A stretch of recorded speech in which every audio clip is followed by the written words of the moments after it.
नमस्कार दोस्तों, आप सभी का हमारे भक्ति एंड फन वीडियोस चैनल में स्वागत है। आज मैं आप लोग को अनंत चतुर्दशी कब है, पूजा का शुभ मुहूर्त, गणेश विसर्जन का समय, पूजा विधि और कथा सुनाने जा रही हूँ। तो चलिए भक्तों, श्रवण करते हैं।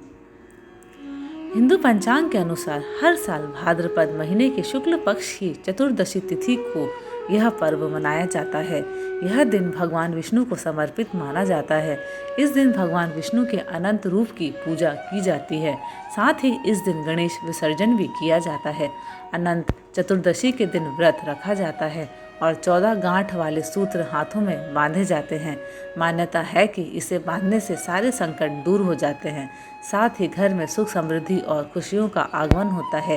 ज्योतिषियों की माने तो अनंत चतुर्दशी के दिन विष्णु जी ने 14 लोगों की रक्षा के लिए 14 रूप धारण किए थे।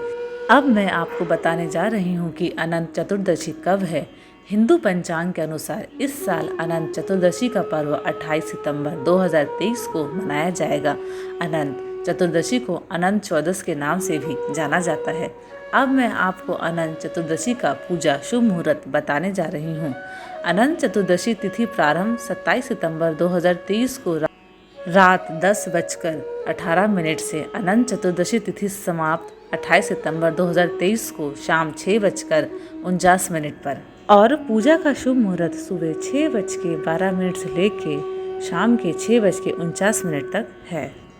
अब मैं आपको 2023 अनंत चतुर्दशी पर गणेश विसर्जन का मुहूर्त बताने जा रही हूँ।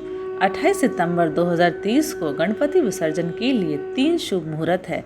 पहला मुहूर्त सुबह 6:11 से लेकर 7:40 तक का है और दूसरा मुहूर्त सुबह 10:42 से दोपहर 3:10 तक है। तीसरा मुहूर्त शाम 4:41 से रात 9:10 तक है। अनंत चतुर्दशी की पूजा विधि। अनंत चतुर्दशी के दिन सुबह जल्दी उठकर स्नान आदि कर लें। उसके बाद व्रत का संकल्प लें। फिर पूजा घर में गंगा जल से छिड़काव करके कलश स्थापना करें। साथ में भगवान विष्णु की तस्वीर रखें। इसके बाद कुमकुम, केसर और हल्दी से रंग कर सूत्र तैयार करें। फिर इसमें 14 गांठ बांध लें। उसके बाद इसे भगवान विष्णु को अर्पित कर दें। अब भगवान विष्णु की विधिवत पूजा करें। उसके बाद अनंत चतुर्दशी की व्रत कथा पढ़ें और आखिरी में आरती करें। जब पूजा समाप्त हो जाए तो अनंत सूत्र को बाजू में बांध लें। पुरुष दाएं हाथ में जबकि महिलाएं बाएं हाथ में अनंत सूत्र बांधें।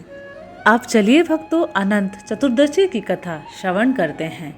एक बार महाराज युधिष्ठिर ने राजसूय यज्ञ किया। उस समय यज्ञ मंडप का निर्माण सुंदर तो था ही, अद्भुत भी था।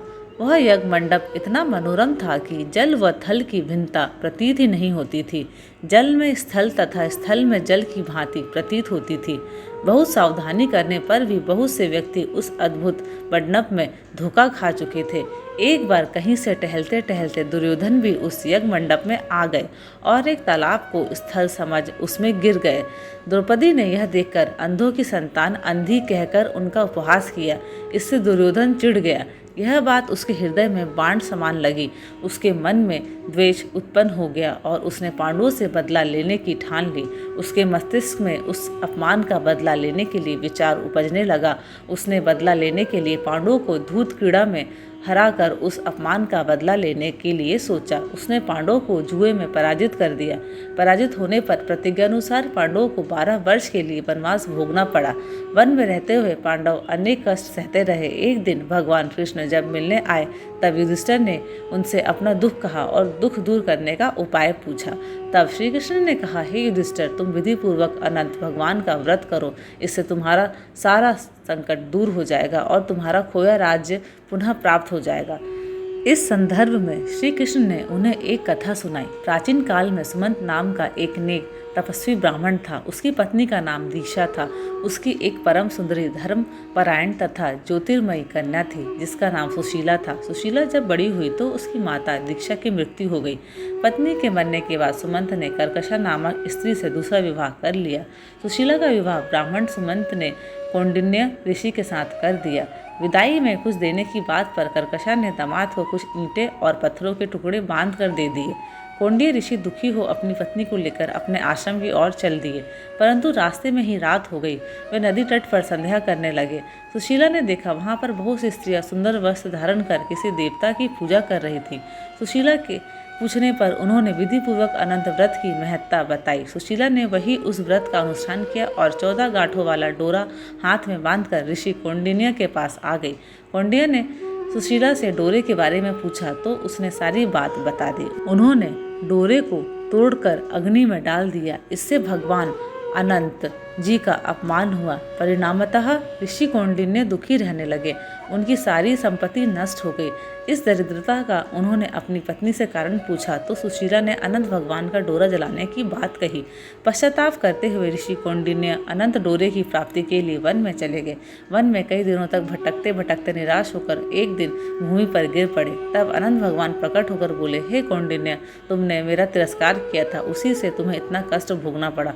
तुम दुखी हुए, अब तुमने पश्चाताप किया है, मैं तुमसे प्रसन्न हूँ। अब तुम घर जाकर विधि पूर्वक अनंत व्रत करो। 14 वर्ष पर्यंत व्रत करने से तुम्हारा दुख दूर हो जाएगा।